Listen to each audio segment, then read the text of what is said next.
जगन्नाथ बलदेव सुभद्रा माता की जय, जगन्नाथपुरी धाम की जय, राम मायापुर धाम की जय। तो अभी हम यहाँ आने से पहले चांद काजी समाधि के दर्शन किए। तो पहले उसके जो लीला है महाप्रभु की, तो उसके ऊपर चर्चा करते हैं। तो कल हम श्रीवास आंगन में दर्शन किए थे, है ना, और बहुत भव्य कीर्तन नहीं कर पाए, है ना। लेकिन हमने देखा कि जो पहला अल्टर था उस पे पंचतत्व के आगे एक टूटा हुआ मृदंग था, है ना। तो क्यों ऐसा क्या हुआ था? तो जो चांद काजी थे तो उनको उस समय पे जो श्रीवास आंगन और चैतन्य महाप्रभु जो हर रात कीर्तन करते थे और जिस तरीके से वो अपना व्यवहार करते थे समाज में, तो उस तरीके से देख के, उनके व्यवहार को देखकर जो जन सामान्य है, ब्राह्मण गण, वहाँ के स्मार्ट ब्राह्मण और जात गोसाई, तो उनको अच्छा नहीं लग रहा था। तो वो जाके चांद काजी को कंप्लेन करते हैं, क्योंकि वो राजा थे उस समय के, ये प्रांत के। तो चांद काजी जो थे वो कृष्ण लीला में कंस थे और महाप्रभु की लीला में भी वो एक पार्षद के रूप में आते हैं और उनकी लीला को और रुचिकर बनाने के लिए वो लीला करते हैं महाप्रभु के साथ। तो हम चैतन्य चरितामृत से आदि लीला 17वां अध्याय उसका 204 श्लोक से हम पाठ करेंगे की लीला के बारे में। तो ये श्लोक आरंभ होता है जब चांद काजी के पास सब अपनी समस्याओं को लेके जाते हैं और कंप्लेन करते हैं। तो क्या कहते हैं चांद काजी को? आसिका हिंदूरा धर्म भांगिला निमाई, ये कीर्तन प्रवर्तैला कभू सुनी नाई। वो कहते हैं कि निमाई ने सारे हिंदू धर्म को तोड़ दिया है। उन्होंने अपना एक नया धर्म लोगों को दिया है, संकीर्तन का, जो कि हमने कभी शास्त्रों में पढ़ा ही नहीं है। आगे कहते हैं, मंगल छांडी विषहरि करी जागरण, ताते वाद्य नृत्य गीत योग्य आचरण। कि वो पूरा रात भर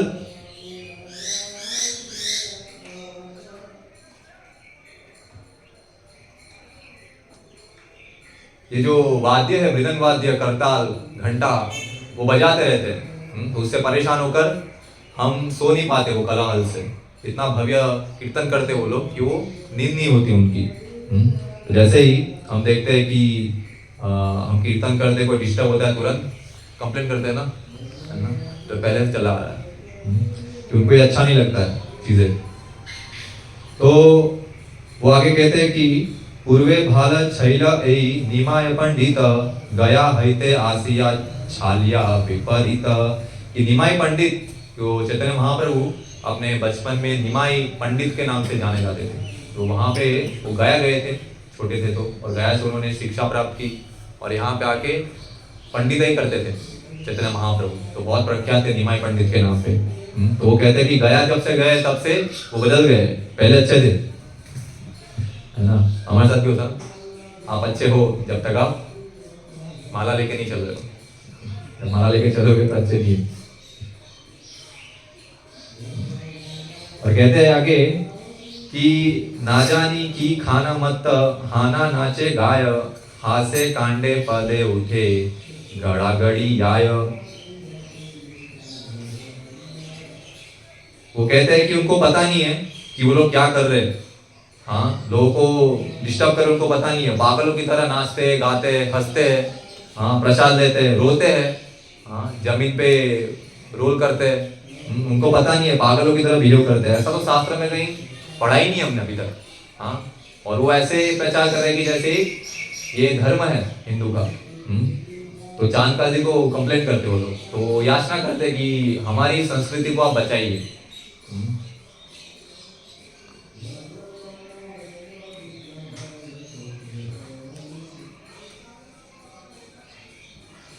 और आगे कहते हैं कि व्यवहारिक रूप से चैतन्य निताई पंडित ने सबको पागल बना दिया ये संकीर्तन में, और दिन रात वो बिना सोए बस लगातार जगते जगते बस कीर्तन करते रहते।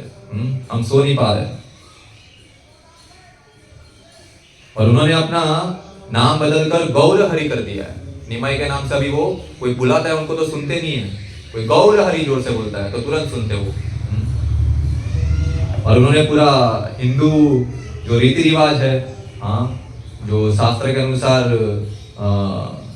चीजें करनी चाहिए वो नहीं करके ये नई चीज वो समाज में इंट्रोड्यूस की है, तो आप कृपा करके ये बचाइए। तो ये सुन के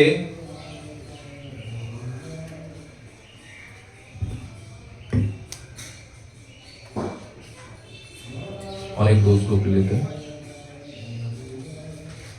आगे कहते हैं कि हिंदू शास्त्रे ईश्वर नाम महामंत्र जानी सर्वलोक सुनीले मंत्रेर विरय हय हानि। कि हिंदू शास्त्र में भगवान के नाम से ज्यादा शक्तिशाली कुछ नहीं है, वो खुद कह रहे हैं ब्राह्मण। हाँ, जब कोई ये भगवान की ध्वनि को सुनता है तो उसकी जो शक्ति है वो छिन्न हो जाती है। वो किसके बारे में बता रहे हैं? ये कोई ब्राह्मण नहीं है जो शास्त्र के अनुसार अपना जीवन व्यतीत नहीं कर रहा है, अगर वो व्यक्ति ये भगवान के नाम सुनता है तो भगवान के नाम की शक्ति क्या हो जाती है? क्षीण, कम हो जाती है। वो ऐसा बता रहे हैं। तो यहाँ पे देख रहे हैं कि उनकी जो समझ है शास्त्रों की वो सही नहीं है ना? क्योंकि शायद आप लोग सुने होंगे 10 नाम अपराध पद्म पुराण में आता है। हाँ, उसमें से कौन सा अपराध है? वो क्या सोच रहे हैं कि भगवान का नाम लेना और शास्त्र में जो भी नियम कानून है, हाँ, जो विधि है वो क्या है? सब सेम है। हाँ, कौन सा है? धर्मव्रत दान हितादु शुभ क्रिया सर्व शुभ क्रिया साम्यम अभिप्रमाद। हाँ, कि धर्म में जो दिया गया त्याग त्याग त्याग त्याग करना, दान देना, वेदों का पालन करना, अध्ययन करना, और हरि नाम वो क्या है? एक समान लेवल पे। तो क्या है वो? नाम अपराध है। और ये जो उनकी समझ है वो क्या है? उन्होंने बना दी है। क्यों बना दी है? क्योंकि अगर वो इसका स्वीकार करेंगे तो उनको उसके अनुसार अपना जीवन परिवर्तन करना पड़ेगा, है ना? आप इस तरफ आ जाइए। हरीश, आप हमारे यहाँ पे आ जाओ सामने।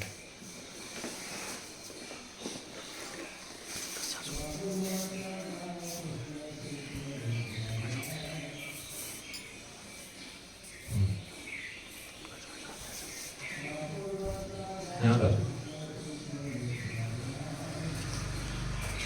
तो अगर वो ये स्वीकार करेंगे, हाँ, तो उनको नियमों का पालन करना पड़ेगा, अपने आप को शुद्ध रखना पड़ेगा।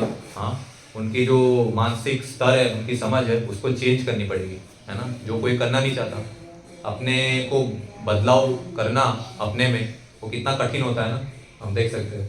हाँ, 20 साल का हमारा एक्सपीरियंस है, हैबिट हो गई है। अभी उसको चेंज करने में कितनी दिक्कत आ रही है ना? इतना आपको फैसिलिटी दी जा रही है, फिर भी हम तुरंत वो स्वीकार नहीं कर पाते बदलाव। ये तो करोड़ों करोड़ों करोड़ों जन्म से हमारी जो इंप्रेशन है, हमारी जो समझ है, उसको तुरंत चेंज करना कितना मुश्किल होगा, है ना? उसको अहंकार को ठेस पहुंचेगी। हो, मेरे को बता रहे हो मेरी समझ, मतलब आप क्या समझ रहे हो? मैं मूर्ख हूँ, मेरे को नहीं पता है शास्त्र। 25 साल से मैं वेद का अध्ययन कर रहा हूँ, मेरे को नहीं पता है। आप बता रहे हो मेरे को, आप सिखा रहे हो मेरे को क्या करना है ना?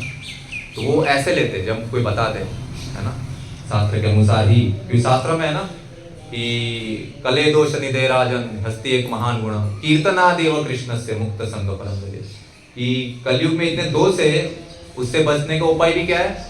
कीर्तनादेव, भगवान का हरि नाम का कीर्तन करना, उनके बारे में सुनना। हाँ, तो यही एक मार्ग है जो वो लोग नहीं स्वीकार करते। और इसीलिए वो लोग नए नई फिलोसॉफी, नए नए भगवान मार्केट में आते हैं ना कुछ समय बाद, तो इसीलिए आते हैं। क्यों? क्योंकि हमारे भगवान ये है और हमारे भगवान के अनुसार हमारा शास्त्र ही है, हमारे धर्म में ये कहा गया है, तो आप डिस्टर्ब मत कीजिए। सेक्युलरिज्म, जिसको जो करना है वो किया जाए, किसी में उंगली नहीं की जाए, डिस्टर्ब नहीं किया जाए उनको, उनके जो भी कार्य है। सबको स्वतंत्रता होनी चाहिए अपने अपने बिलीफ के अनुसार। हाँ, तो ऐसा होगा तो वो संभव ही नहीं है, सब अपने अपने तरीके से करेंगे। आप NIT में जा रहे हो, मैनिट में, हाँ, और मैनिट में अपने अपने हिसाब से कोई जाता है क्या एग्जाम देने? मैं 1 जनवरी को दूंगा, मैं 30 मार्च को दूंगा, ऐसा होता है? नहीं, सबके लिए कॉमन है, रूल्स है ना, सबको फॉलो करके रखना पड़ता है। अपनी मनमांजी नहीं चलेगी वहाँ पे। वैसे ही धर्म में भी ऐसा है ना, अपने मैन्युफैक्चर चीजें नहीं चलती। तो ये कोई मोनोपोली नहीं है। वो लोग सोचते हैं ऐसा, जात गोसाई और स्मार्ट ब्राह्मण लोग, कि जो व्यक्ति ब्राह्मण कुल में जन्म लिया है वही ब्राह्मण है, उसको ही हक है ये वेदों का अध्ययन करना, हाँ, ये सब चीजें करना। ऐसा नहीं है। जैसे प्रभुपाद जी बहुत बार अपने लेक्चर्स में, प्रवचन में, हाँ, परपट में लिखते हैं कि कोई लॉयर है या डॉक्टर है तो उसका लड़का बाय बॉर्न डॉक्टर होता है? नहीं ना। तो भगवान भी कहते हैं कि उन्होंने जो समाज का निर्माण किया वो किसके अनुसार किया है? कौन सा श्लोक है भगवत गीता में? क्या है लास्ट? गुण कर्म। गुण और कर्म के अनुसार वो विभाजित होता है समाज। हाँ, जन्म के अनुसार नहीं होता है। बोले भगवान ऐसा? नहीं ना, गुण और कर्म। नहीं तो बोलते जन्म और कर्म, है ना, ऐसा नहीं बोले भगवान। तो उनके जो गुण है उसके हिसाब से उसको डिवीजन होता है। ये मोनोपोली नहीं है। हाँ, ये रबर स्टैम्प मेरी प्रोडक्ट, हाँ, ऐसा नहीं है ना। तो हमको समझना है। फिर चांदकाजी सुनते तो, क्योंकि उन्होंने, सारे ब्राह्मणों ने चांदकाजी को बोला कि आप हमारे मालिक हो, आप इतने शक्तिशाली राजा हो, तो हमारी रक्षा कौन करेगा? अभी आप ही हो, और आपको ही हमारे धर्म का रक्षा करना पड़ेगा। तो ये सुन के चांदकाजी क्या करते हैं, शिवासांगन में नहीं आते, वो वहाँ के नजदीक के ब्राह्मण के घर में जाते हैं और वहाँ जाके कीर्तन हो रहा था, तो वहाँ जाके वो चांदकाजी कीर्तन को तोड़ देते हैं और बोलते हैं अगर वापिस आपने ये कीर्तन किया तो आपके जो पूरा कुल है वो मैं नष्ट कर दूंगा। हाँ, तो ये बोल के चले जाते वो। तो भक्त लोग फिर शाम को वेट करते हैं, क्योंकि महाप्रभु उस समय नहीं थे वहाँ पे। तो जब महाप्रभु आते, हाँ, तो उनके पास सज्जन वेट कर रहे थे महाप्रभु का। जब आते तो पूरी घटना बताते हैं। तो महाप्रभु कहते हैं कि पूरे नवद्वीप में, क्योंकि वो जो राजा थे वो पूरे नवद्वीप के, पूरा एक क्षेत्र था उनके अंडर में, तो नवद्वीप के राजा थे वो। तो महाप्रभु कहते हैं कि पूरे नवद्वीप में ये ऐलान करो कि सबके घर पे मसाल जलनी चाहिए और सबको एकदम त्योहार हो वैसे उसको डेकोरेट कर दो, हाँ, उसका श्रृंगार किया जाए। तो सब लोग इकट्ठा होते हैं और भगवान फिर 3 पार्टी क्रिएट करते हैं संकीर्तन के लिए, जो जाएगी यहाँ से लेके चांदकाजी के घर तक, है ना। 3 पार्टी, यानी एक पार्टी में 21 भक्त होते हैं और उसमें से 4 मृदंग होता है और 16 करताल बजते हैं, है ना। ऐसी कितनी पार्टी? 3 पार्टी, है ना। जब मंदिर में जाते हैं इस्कॉन भोपाल में, तो भीम प्रभु बजाते हैं, हाँ, तो ऐसे 14 भीम नहीं, कितने, 12 भीम प्रभु। हाँ, कैसा आपको, आप तोड़ दोगे ना छत इस्कॉन भोपाल की, प्रभु जी को बड़ा बनाना पड़ेगा छत। हाँ, और जैसे जैसे वो 3 टीम लेके महाप्रभु चांदकाजी के घर के नजदीक जाते हैं, उतना उतना उसका जो आवाज है, हाँ, उसकी जो शक्ति है, लोगों के अंदर उत्साह है, वो क्या होता है, और बढ़ता है, और बढ़ता है, और बढ़ता है। हाँ, तो उसको कल्पना करना हमारे उससे बाहर की चीज है ना। ये जस्ट सोचना महाप्रभु के कीर्तन के बारे में, ऐसे दिव्य लीला है। हाँ, और पहली जो पार्टी थी उसको लीड कर रहे थे हरिदास ठाकुर।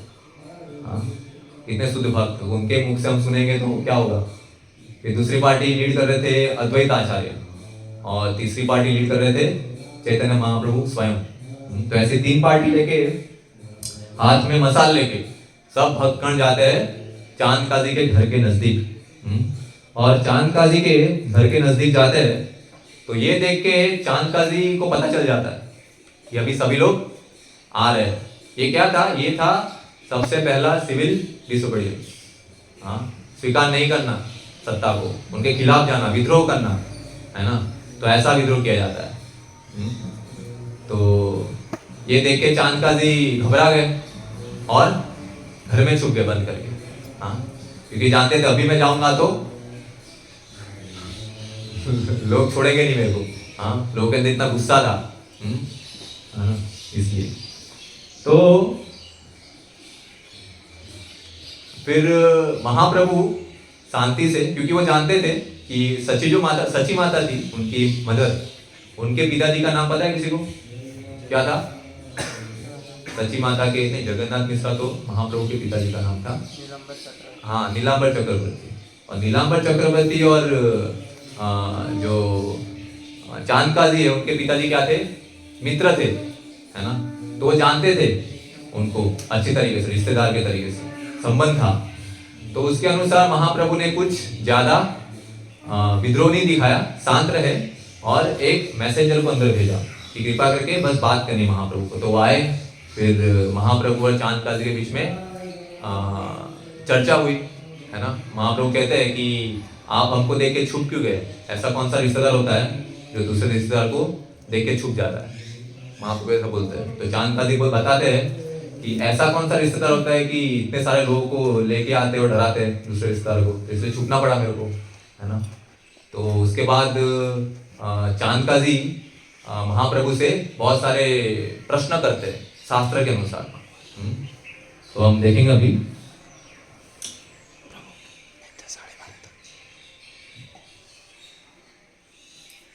12:30।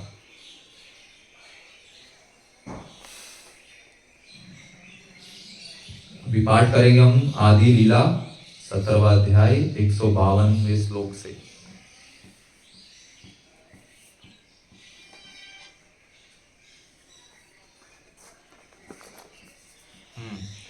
तो भगवान कहते हैं कि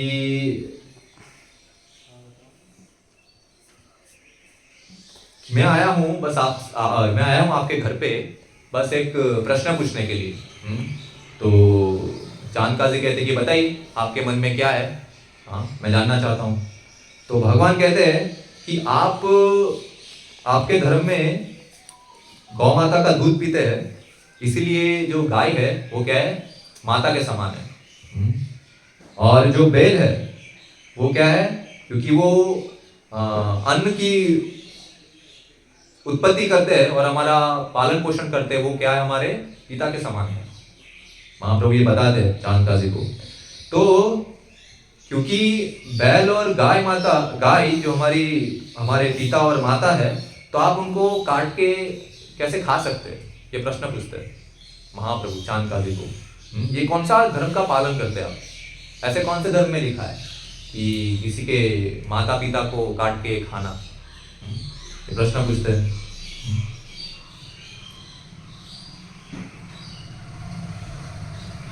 तो चांद काजी कहते हैं कि आपने जो बताया है वो तो आपके धर्म में भी लिखा है, वेदों के पुराण में, वेद पुराण में। हाँ, और वही सेम चीज हमारे पुराण में भी लिखी है। हाँ, तो उनका कहना है चांद काजी का कि हमारे पुराणों में भी लिखा है ना। लेकिन जो लिखा है वो क्या है? जो यज्ञ लिखा है वो यज्ञ है कि पशु की आहुति करना है, लेकिन वो पशु गाय नहीं होनी चाहिए।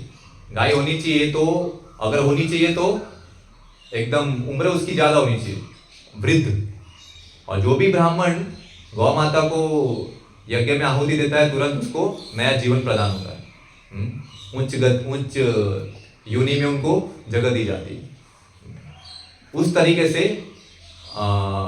गाय माता का आहुति अगर करना है तो उस तरीके से होगी, है ना, वैसा बताते वो। और दूसरा है इसमें कि अभी वो चीज करने के लिए कोई क्वालिफाइड ब्राह्मण नहीं है, इसलिए वो 5 चीजें है जो कलयुग में मना की गई है। कौन सी 5 चीजें? एक तो आ, अश्वमेध यज्ञ, फिर संन्यास, फिर आ, हाँ कि एक भाई की पत्नी से पुत्र की उत्पत्ति करना, फिर 3 चीज संन्यास, अश्वमेध यज्ञ, और दूसरा दो क्या है, एक गाय माता का यज्ञ है, और पांचवा क्या है? नहीं। ठीक है, तो ये 5 चीजें हैं जो वर्जित है ना। तो वो जो कुछ भी बता रहे शास्त्र के अनुसार, तो शास्त्र में लिखा है कि कैसे गाय माता की रक्षा भी करना है ना। तो वो भगवत गीता में भगवान कहते हैं ना, गौ रक्षा, गायों की रक्षा, तो वो भी शास्त्र में लिखा है ना, किसकी रक्षा करनी है उन्हें। हाँ, और जो गाय मांस है वो खाने का शास्त्र में बताया गया है। क्यों? क्योंकि शास्त्र में 2 प्रकार के मार्ग दिए गए। कौन से? एक है प्रवृत्ति मार्ग और एक है निवृत्ति मार्ग, है ना। तो प्रवृत्ति और निवृत्ति मार्ग दिया गया है, तो उसका मतलब ये नहीं कि हमको जो एक कंडीशन है हमारी, हाँ, वो हमको करना ही करना है। हाँ, जैसे प्रभुपाद कहते हैं ना, कोई बहुत चेन स्मोकर है, तो उसका मतलब ये नहीं कि डॉक्टर कहता है कि नहीं आप 32 मत पियो, आप 5 या 6 पियो। उसका मतलब ये नहीं कि 5 तो 6 पीना ही पीना है रोज हमको। हाँ, ऐसा वो डॉक्टर नहीं कहते, है ना। डॉक्टर कहने का मतलब है कि आप धीरे धीरे बंद कीजिए।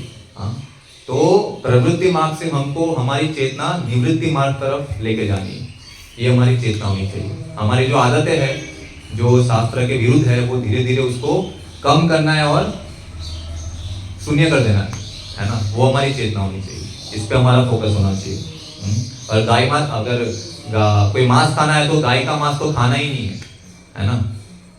और कोई मांस खाना है तो आप जो निम्न योनि है उसका मांस खा सकते हैं। कौन सी है वो? बकरी है, पीग है, डॉग है, उसका खा सकते हैं। वो भी अपने घर में काट के, बाहर जंगल में नहीं, बाहर नहीं। हाँ, तो क्रिश्चियन भी कहते हैं ना कि अगर हम गाय मांस खा रहे तो प्रॉब्लम क्या है? आप भी तो दूध पीते हो, वो भी एक गाय का एक रूप है ना। दूध क्या है? गाय का एक दूसरा प्रकार है, तो आप उसको क्या बोलोगे? हाँ, गाय मरती नहीं है उसमें, गाय मरती नहीं है। हाँ, एक और ये है ना। और दूसरा है कि अगर आप ये बोल रहे हो कि गाय को खाना और गाय के दूध को पीना वो एक ही है ना, तो फिर आप कोई अन्न जो खाते हैं वो डायरेक्ट मत खाइए। क्या खाइए आप? डायरेक्ट जमीन खाइए, मिट्टी खाइए, क्योंकि वहीं से उत्पन्न होता है ना। तो महाप्रभु ने ये, जब सच्ची माता, जब वो छोटे थे तो सच्ची माता उनको फोर्स किया करते थे, वो खेलने जाते थे तो कि निमाई आ जा, भूख लगी, अभी समय हो गया है, खाना खा लो। तो बोलते नहीं, मैं मिट्टी खा लूंगा, वो खेलने दो। और मिट्टी सब, अगर ये अन्न है वो मिट्टी से उत्पन्न हुआ है, तो अगर मिट्टी खाऊंगा तो क्या अंतर है? सब सेम ही तो है ना। ये आर्गुमेंट देते तो, और सच्ची माता हमको बताते हैं कि वैसा नहीं है, दोनों में अंतर है। भले ही एक से उत्पन्न होता है लेकिन दोनों में अंतर है ना, शक्तियों में अंतर है। इम्पोर्टेंट पॉइंट है।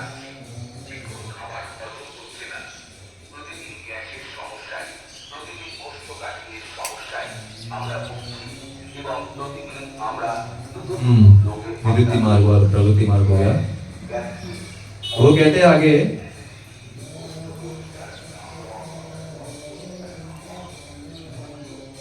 एक मिनट,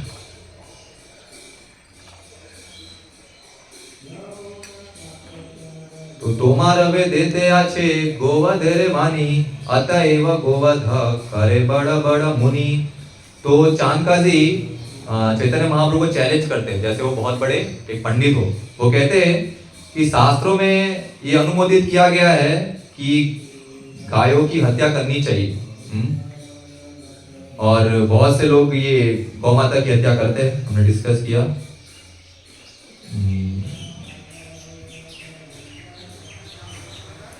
ये हो गया।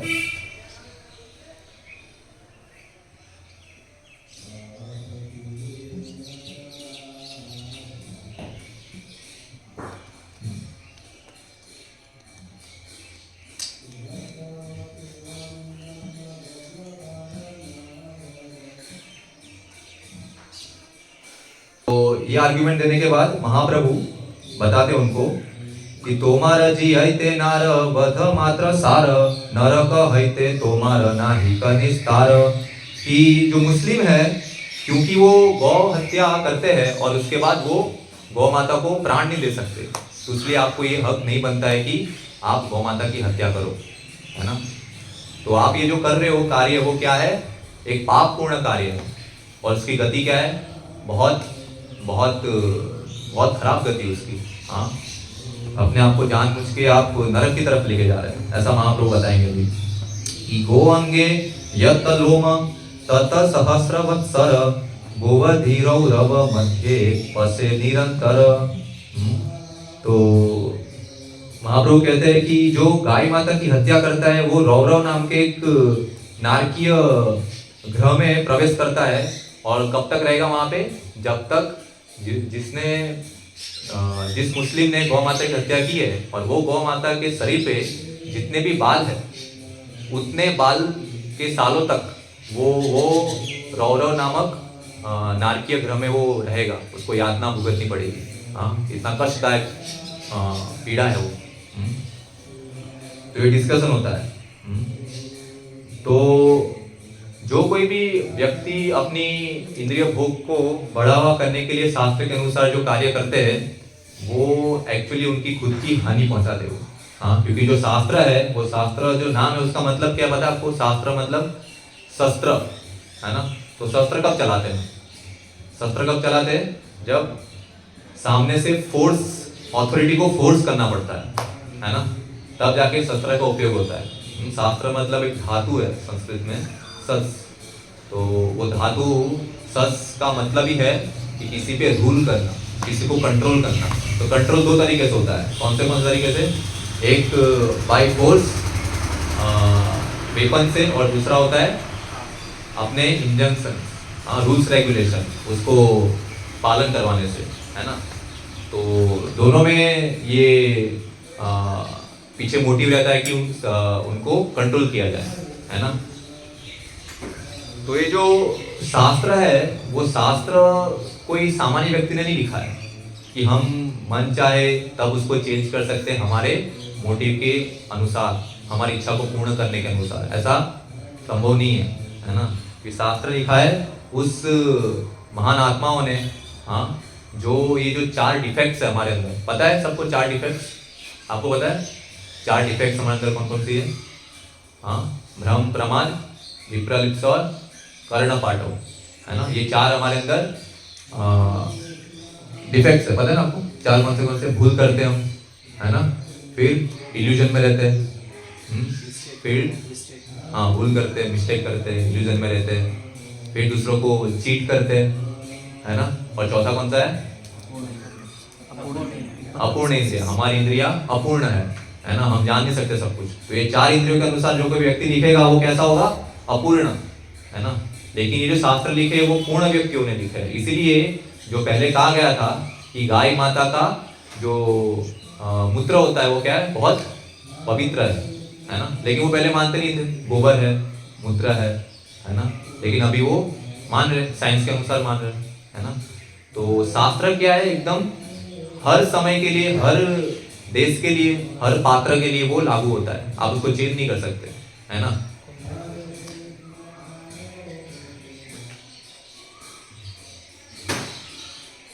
और जो भी शासक है, जैसे चांद काजी थे, ब्राह्मण लोग लेके गए उनके पास फरियाद, तो चांद काजी को क्या करना चाहिए था, चांद काजी को करना चाहिए था कि नहीं, वो जो कर रहे हैं वो शास्त्र के अनुसार है और आपकी समझ क्या है, शास्त्र के विरुद्ध। तो आप अपनी समझ को सुधारिए, उनको सुधारने से बदले, है ना। वो आपका कर्तव्य है, वो आपको करना चाहिए।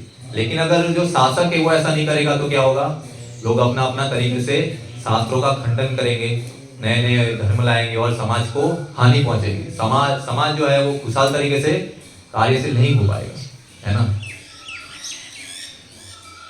तो ये बताते हैं। तो चांद काजी आगे चर्चा करते हैं कि हाँ महाप्रभु आप जो बता रहे हैं वो सही है, क्योंकि हमारे पुराणों में जो लिखा है और आप जो बता रहे हैं वो सुनकर मेरे को निश्चित हो गया है कि हमारे शास्त्र का कोई आधार नहीं है, है ना, वो अभी लिखा गया है, चांद का स्वयं बताते हैं कि जो पुराण है वो फुल ऑफ इमेजिनेशन और मिस्टेक से भरा पड़ा है, बहुत सारे आइडियाज है, उसका कोई वास्तविक तथ्य, उसका कोई आधार नहीं है। हाँ, अभी मेरे को यकीन हो गया है। हाँ, किसी को लॉजिक, उसका तर्क वितर्क करना बहुत पसंद होता है ना। तो महाप्रभु कहते हैं कि अगर आपको वास्तव में तर्क वितर्क करना है तो महाप्रभु, चैतन्य महाप्रभु की कृपा के ऊपर तर्क वितर्क करो।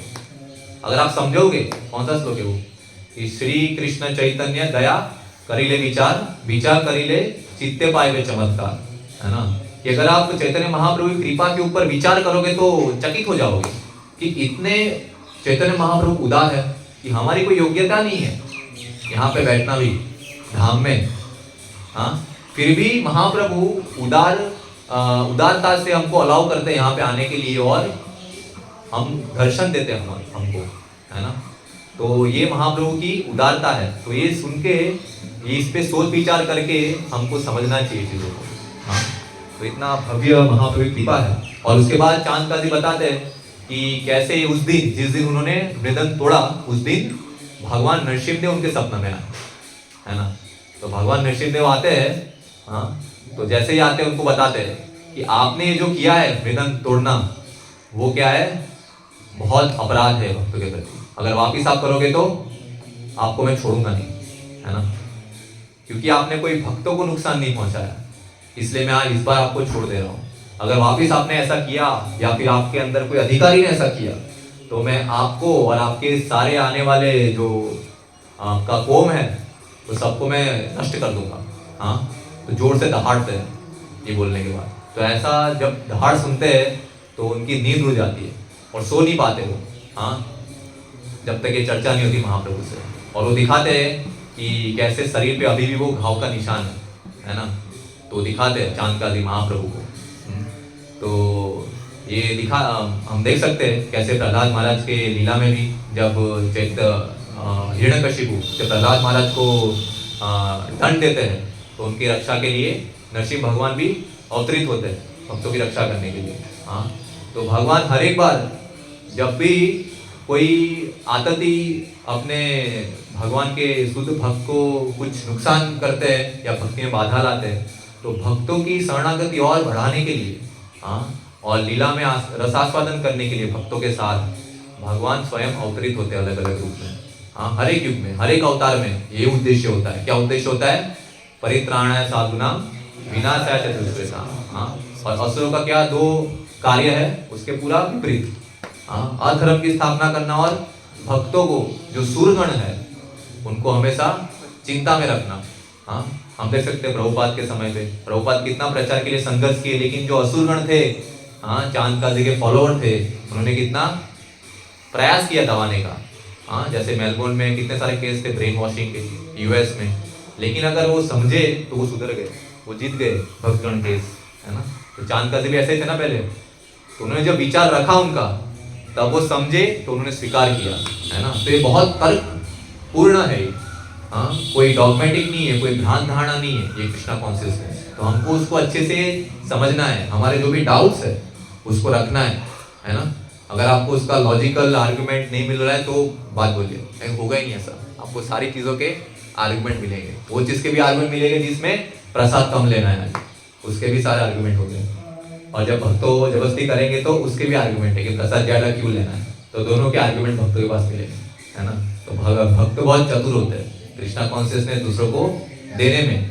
तो हमारा स्वभाव होना चाहिए कि महाप्रभु के जो मिशन है उसमें कैसे हम अपने आप को झोंके, उसे समझे, हाँ, और दूसरों को दे, है ना। तो चांद काजी देख के तो भयभीत हो जाते हैं ना नरसिंह भगवान को, लेकिन भक्तगण होते ऐसा? भक्तगण नहीं होते। प्रहलाद महाराज नहीं हुए नरसिंह भगवान के दर्शन करने से। क्यों? तो वैसे ही जैसे एक बाघ होता है, हाँ, और बाघ का बच्चा को अगर बाघ अपने मुंह में रखेंगे तो क्या होगा? उसको अच्छा लगेगा ना।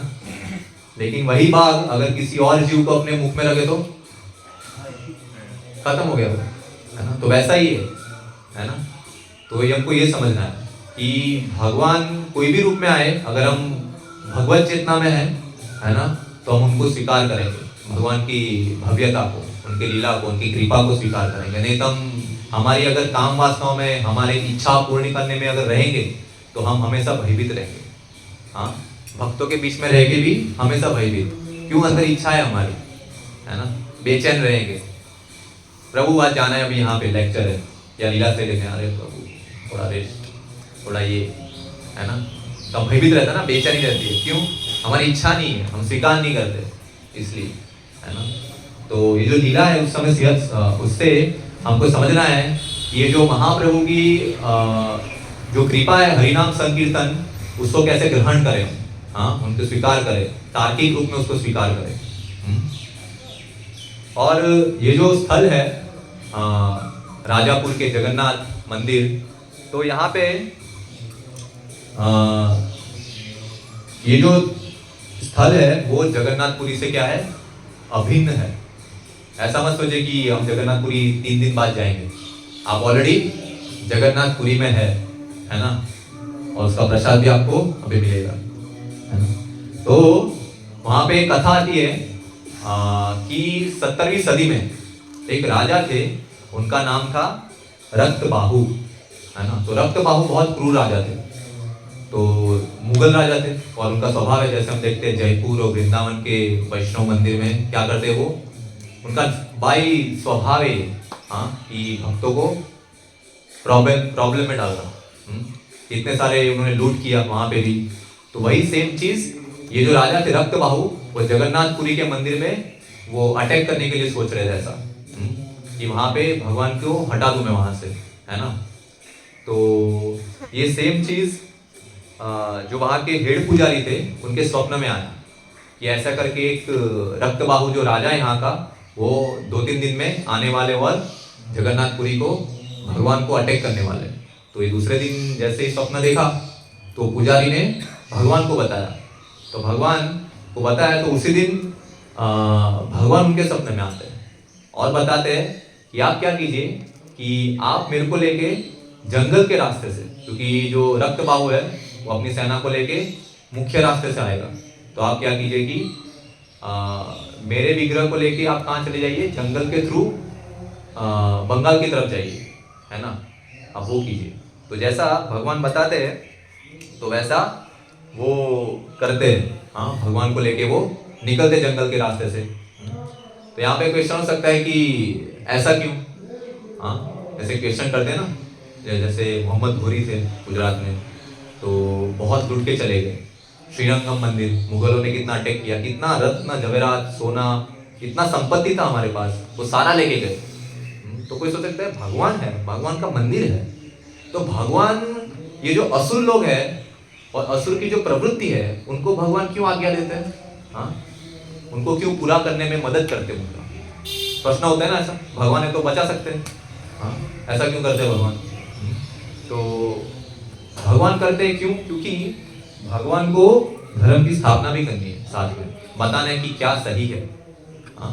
और जो भक्ति है वो भक्ति की प्रधानता को बताना है ना। जैसे कुरुक्षेत्र युद्ध था तो भगवान तो थे ही ना साथ में, हाँ, अर्जुन के सारथी थे, तो भगवान चाहते तो अर्जुन को बता सकते आप बैठिए, राजभोग लीजिए, मैं खत्म करके आता हूँ सबको, क्या दिक्कत है, इतना कष्ट क्यों कर रहे हो? तो 18 दिन का महाभारत युद्ध नहीं होता और ये लीला नहीं हमको सुनने को मिलती, है ना। तो हर एक लीला में बहुत गुह्य धर्म के प्रिंसिपल्स हैं जो हम आम जीवन में समझ सकते हैं, और जब हम उनको समझ के अपना जीवन व्यतीत करेंगे तो हम आध्यात्मिक रूप से उन्नत होंगे, हमारी चेतना धीरे धीरे शुद्ध होगी, है ना। तो इसीलिए हर एक लीला होती है जिससे हम समझ सकते हैं कि भगवान का उद्देश्य क्या है ना। और भगवान हमारी इच्छा से बाध्य नहीं है कि भगवान जैसा हम सोच रहे वैसा भगवान कोई कार्य को लीला करे, ऐसा संभव नहीं है ना। और ये बहुत रसमय है पूरी चीज, भगवान जब भक्तों से आदान प्रदान करते बहुत रस युक्त है, वो ड्राई नहीं है जैसे बाकी आध्यात्मिक वाली की समझ है, वैसा नहीं है, पूरा डिफरेंस है, इसमें रस है ना। तो जैसे भगवान ने बताया वैसे ही वो चलते हैं बंगाल की तरफ, और 12 दिन तक, हाँ, जैसे भगवान जगन्नाथ में हम देखते हैं, अभी भी मैं तो गया नहीं कभी रथ यात्रा में, लेकिन हम टीवी में देखते हैं कि कैसे सबर लोग, तो सबर जाती है, वो लोग भगवान को लेके बाहर आते हैं, है ना। और उनकी सेवा है भगवान को एक वाहक के रूप में, उनकी सेवा है कि भगवान को एक जगह से दूसरी जगह लेके जाना। तो उस समय पे जो सबर जाति के भक्त थे तो वो लोग भगवान को लेके यहाँ सीमंत द्वीप वहाँ पे आते हैं 12 दिन तक। और यहाँ पे जब आते हैं तो जगन्नाथ भगवान यहाँ की प्रकृति को देखते हैं, गंगा माता नज़दीक है, हाँ, तो देखते और बहुत उनको अच्छा लगता है। तो सबर जाति के जो लीडर थे उनको बताते कि आप मेरे को क्या करो, आप यहीं रख दो और यहाँ पे ही मेरी सेवा यहाँ प्रारंभ करो, है ना, वैसा वो बताते हैं। तो वो जो सबर जाति के लीडर थे तो वैसा करते हैं और वहाँ पे जगन्नाथ भगवान को रख के सेवा आराधना भगवान की शुरू करते हैं, है ना। और कुछ समय बाद, कुछ सालों बाद वो सेवा कंटिन्यू होती है और सबर जाति वो धीरे धीरे लुप्त हो जाती है। जो यहाँ पे थी, जो यहाँ पे जगन्नाथ भगवान की सेवा करती थी, वो लुप्त हो जाती है ना। और उस कारणवश भगवान की सेवा समाप्त हो जाती है। और यहाँ पे जो जगन्नाथ भगवान है वो मुख्यतः लीला करते हैं प्रकट रूप में और एक अप्रकट रूप में। भगवान की इच्छा हुई तो भगवान प्रकट होते हैं और भगवान की इच्छा हुई तो भगवान अप्रकट हो जाते हैं, है ना। तो भगवान की इच्छा हुई कि अभी मेरे को सेवा नहीं किया तो भगवान वापिस अप्रकट हो गए, है ना। तो कुछ समय बाद जब ये कलयुग स्टार्ट हुआ तो वापिस आरंभ हो चुका था कलयुग तो पहले। तो कुछ सालों बाद वापिस भगवान की इच्छा होती है कि यहाँ पे वापिस मेरी पूजा शुरू की जाए। तो यहाँ पे भगवान के भक्त है, जैसे यहाँ पे डायरोमा, हम जैसे शू स्टैंड है ना, लेफ्ट साइड देखोगे आप पूरा डायरोमा है, अलग अलग लीला का। कैसे वो जो भक्त है उनका नाम है जगदीश गांगुली। तो भगवान के बहुत महान भक्त थे वो जगदीश गांगुली थे। वो हर साल जगन्नाथपुरी यहाँ रहते थे, वो यहाँ से जगन्नाथपुरी जाते थे पैदल हर साल रथ यात्रा में सेवा करने के लिए जगन्नाथ जी की। लेकिन ऐसा होता है कि वो जब बूढ़े होते हैं और कुछ कारणोंवश रोग होता है कुछ, तो उसके प्रभाव से उनकी जो दृष्टि है, आंखों की रोशनी है, वो चली जाती है ना। तो जब वो जाती है तो हर साल जो वो जिस ग्रुप के साथ जाते थे तो उन ग्रुप को बताते हैं कि अभी मुझे ऐसा हुआ है तो आप कृपा करके इस साल भी आप मुझे आपके साथ जगन्नाथपुरी लेके जाइए, है ना। और पिछले उस समय में तो ऐसा नहीं था कि इतने पक्के रास्ते थे और सारी इतनी फैसिलिटीज थी, तो जंगल के थ्रू वो लोग जाते थे, है ना। तो वो लोग बताते थे कि जंगल के थ्रू हम हर साल जाते हैं और इस बार भी वही करने वाले हैं। तो जंगल के थ्रू जाना और आपकी आंखों की रोशनी नहीं है तो आप कैसे अपने आप को सर्वाइव करोगे, है ना। तो हमारे लिए कठिन होगा वो। तो इस बार हम आपको हमारे साथ लेके नहीं जा सकते, है ना, वैसी बात रखते वो, है ना। तो वो बहुत बहुत बहुत दुखी होते हैं और मन में अपने आप को कोसते हैं, सोचते हैं कि अगर मैं भगवान की सेवा नहीं कर रहा हूँ तो मेरे जीने का क्या फायदा। तो मैं क्या करता हूँ कि मैं कल ही गंगा में जाके अपने आप को डुबा दूंगा, मेरा प्राण त्याग दूंगा गंगा नदी में कल जाके। हाँ, वो ऐसा मन में सोचते हैं। तो उस दिन जब वो जगदीश गांगुली जी सोते हैं तो सपने में भगवान आते हैं, है ना। तो भगवान बताते हैं कि आप ऐसा मत कीजिए, आप ऐसा मत कीजिए। और एक्चुअली ये जो सोच है जगदीश गांगुली की कि अगर मेरा शरीर भगवान की सेवा में नहीं उपयुक्त हो रहा है तो मेरे जीने का क्या फायदा, ये एक्चुअल में भक्तों की चेतना होनी चाहिए, है ना। इसीलिए भगवान ने उनको दर्शन दिया, इसलिए वो महान भक्त थे, क्योंकि वो ये चेतना सालों साल पूरा जीवन, सोचिए भगवान स्वयं उनको दर्शन दे रहे हैं, कितने महान भक्त हो गए। हमको लग रहा है हम कुछ मटेरियल वे में देखते हैं ना भक्तों को, अभी भी हमारी चेतना होती है उनके पास ये होना चाहिए, क्वालिफिकेशन होना चाहिए, श्लोक बोलने चाहिए, ये होना चाहिए, वो होना चाहिए, तब जाके मैं मानूं कि वो भक्त है। लेकिन ऐसा नहीं है ना। भक्त की वास्तविक क्वालिटीज क्या है, अभी भजन गाया ना प्रभु जी ने, किसी को पता है उसका थीम क्या था वो भजन का जो प्रभु जी ने अभी गाया? हाँ, शरणागति के 6 अंग। तो जब तक कोई भक्त ये 6 अंग है शरणागति के, अगर वो पूर्णतः अंगीकार नहीं करता और भगवान की शरण नहीं लेता, तब तक भगवान प्रार्थना नहीं सुनेंगे ना। हाँ, भगवान प्रार्थना नहीं सुनेंगे। तो भगवान ने ये जो जगदीश गांगुली जी है उनकी प्रार्थना सुनी और सपने में आए उनके और बताया कि मत, आप ऐसा मत कीजिए, है ना, आपको अधिकार नहीं है ऐसा करना, क्योंकि ये शरीर भी किसका है, ये शरीर किसका है, भगवान का।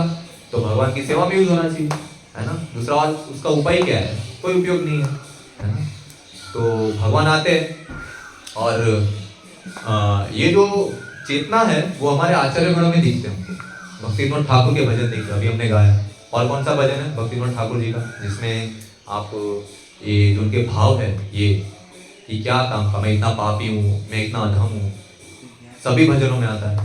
नरोत्तम दास ठाकुर जी के, श्री प्रभुपाद जी के, जब वो यूएस गए तो मार्की ने भागवत धर्म जो भजन है उसमें वो वही कहते हैं, ऐसा नहीं कि मेरे को सब आता है।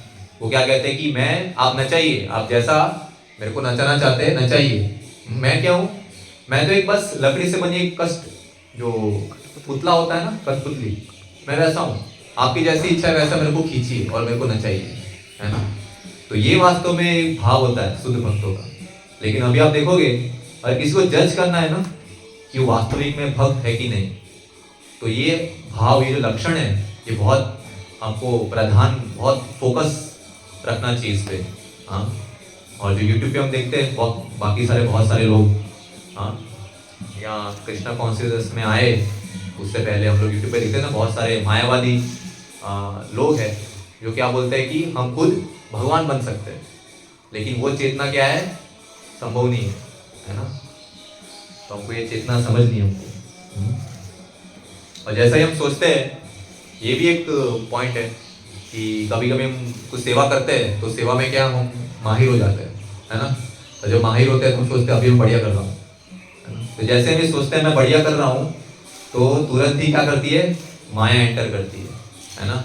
और जो मैं बढ़िया कर रहा हूँ उसको भक्ति के लेवल से गिरा के क्या कर देती है, एक भौतिक धरातल पे ले आती है, जिससे हमको कोई वास्तविक लाभ नहीं होगा, है ना। तो भगवान आते हैं और जगदीश गांगुली को बताते हैं कि आपको प्राण त्याग करने का कोई हक नहीं है, तो आप ऐसा मत कीजिए। और जब आप स्नान करने जाओगे कल, है ना, तो एक लकड़ी बह के आएगी, है ना, आपके पास आएगी। तो जब आप उसको छुओगे तो आपकी जो आंखों की रोशनी है वो आपको वापिस आ जाएगी, है ना। और भगवान बताते हैं कि वही लकड़ी से आप अपने गांव पे जो सुथार है उनसे मेरा विग्रह बनाइए और मेरे विग्रह की सेवा आरंभ कीजिए यहाँ पे। तो जैसे ही बताते हैं तो वो बोलते हैं कि हमारे गांव पे जो सुथार है उनको तो लेप्रोसी हो गया। हाँ, लेप्रोसी यानी वो रोग में, हाँ, क्या होता है, बॉडी, हाँ, गलना शुरू हो जाती है, बहुत दुख होता है, वो चलना कठिन है उसके लिए, बैठना कठिन है जो हम पे गलना शुरू होता है। हाँ, तो इतनी कष्टदायक स्थिति में कौन सा सुथार आपकी मूर्ति कास्ट करेगा और बनाएगा आपको, वो तो असंभव है। मैं उसको कैसे बता पाऊंगा, कैसे उसको कन्विंस करूंगा कि आप भगवान की मूर्ति बनाइए। तो बोलते नहीं, आप जाइए, आप उनको मनाएंगे तो मान जाएंगे। तो वैसा ही जगदीश गांगुली जी जाते हैं सुथार के पास और उनको बताते हैं कि आप इतने महान भक्त है भगवान के कि भगवान ने आपको मौका दिया है उनकी सेवा करने का, तो प्लीज ये सेवा स्वीकार कीजिए, है ना। तो सुथार है वो बताते जगदीश गांगुली जी को कि अभी तो मैं लेप्रोसी रोग से पीड़ित हूँ, मैं कैसे बना पाऊंगा, मेरे को कितना कष्ट है, हाँ, मेरे को जीवन की आम चीजों करने में इतना कष्ट हो रहा है, तो वो इतना हैवी सेवा, हैवी चीज करना वो कितना कष्टदायक है। तो जगदीश गांगुली को बहुत मनाते हैं 2-3 दिन कंटिन्यूस मनाते हैं, फिर जाके वो मान जाते हैं कि ठीक है, मैं अभी भगवान की मूर्ति का जो सेवा है आप जो बोल रहे हो मैं आरंभ करता हूँ। तो वैसे आरंभ करते हैं, है ना।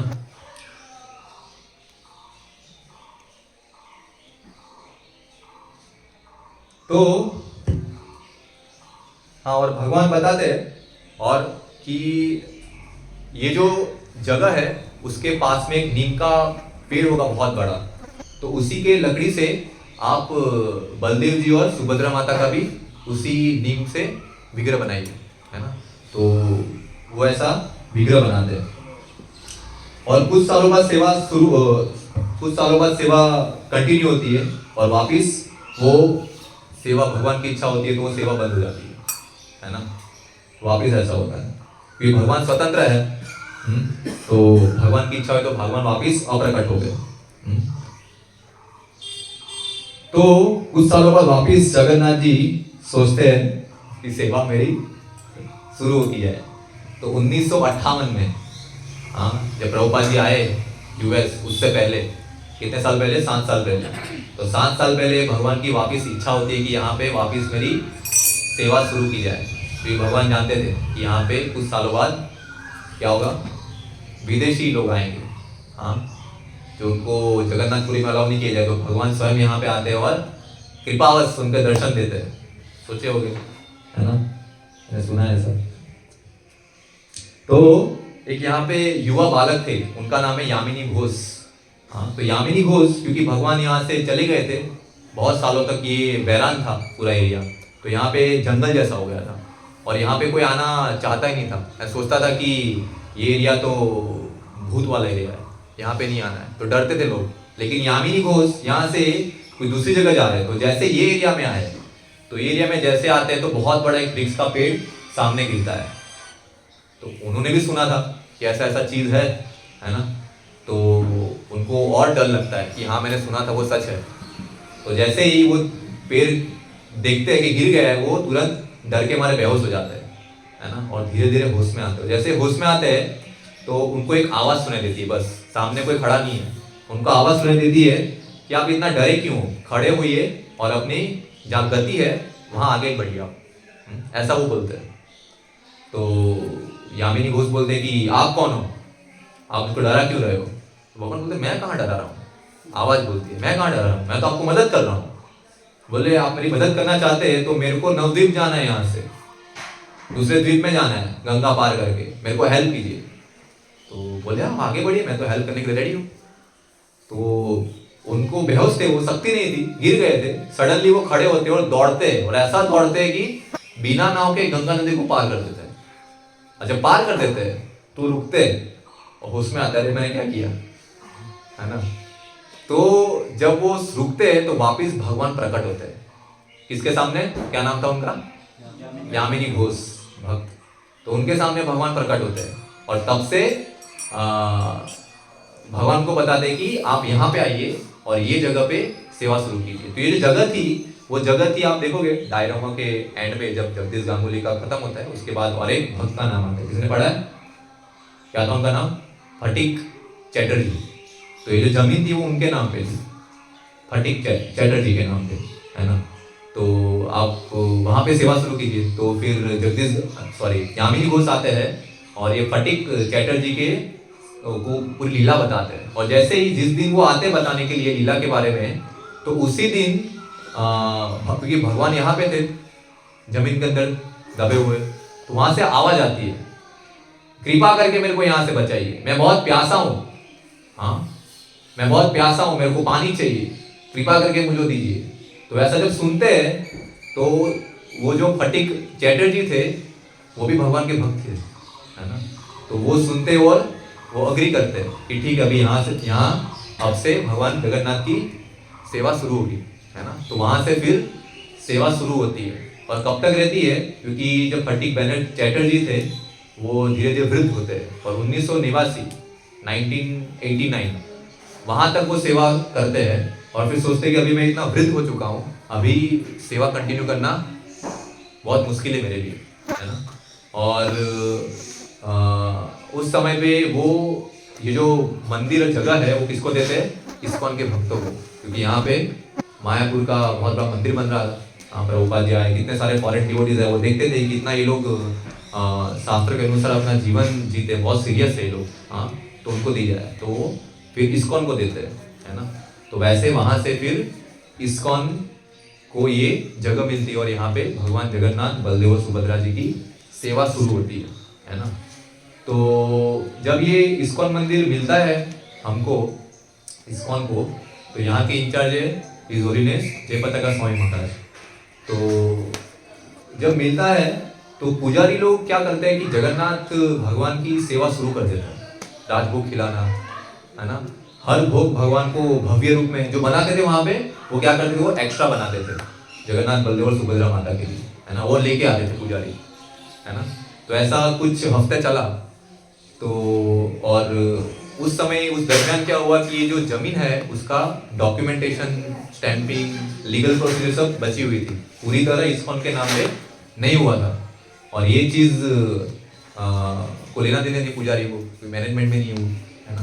तो हिज होलीनेस जयपताका स्वामी महाराज इससे चिंतित थे और बुलाए कि ठीक है, अभी हमको ये डिटेल्स मिला है यहाँ पे, लेकिन अभी हम क्या करेंगे कि भव्य रूप से भगवान की सेवा शुरू नहीं करेंगे, क्योंकि एक बार सेवा शुरू की फिर कंटिन्यू करनी है ना। अगर नहीं करेंगे, अगर इस्कॉन के पास ये जमीन भविष्य में नहीं मिले तो भगवान की ये भव्य रूप में सेवा कौन लगातार कर पाएगा? ऐसा संभव नहीं है ना। तो ये अपराध हो जाएगा, इसलिए अभी भगवान की सेवा शुरू मत कीजिए, है ना। तो ये जो भोग लेके आना भगवान के लिए, वो जयपता का स्वामी महाराज को उस समय पे पता नहीं था। पुजारी लोग ने बताया नहीं हमको कि हमने सेवा शुरू कर दी है। तो उन्होंने आदेश दिया, ठीक है महाराज आप जो बोल रहे हैं वैसा होगा। तो उस दिन से वो 1-2 दिन भगवान के लिए भोग लाना बंद कर देते मायापुर मंदिर से, है ना, यहाँ पे। तो एक दिन बाद जो पुजारी लेके आते थे भगवान के लिए भोग, उनके सपने में आते हैं भगवान, है ना, और देखते हैं कि कैसे जगन्नाथ बलदेव और सुभद्रा माता है वो ये जगह छोड़ के जा रहे हैं। बोले आप क्यों जा रहे हो भगवान यहाँ से? बोले जाए नहीं तो क्या करें, आप प्रसाद ही नहीं खिला रहे, यहाँ रह के क्या फायदा, है ना।